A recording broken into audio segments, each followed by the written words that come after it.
এক দেশে এক রম্য ছিল। রম্য ছিল রে।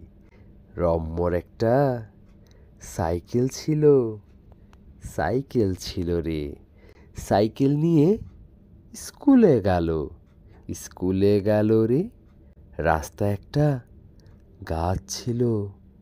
গাছ ছিল রে। গাছে একটা ভূত ছিল। ভূত ছিল রে। ভূতের মাথায় শিং ছিল।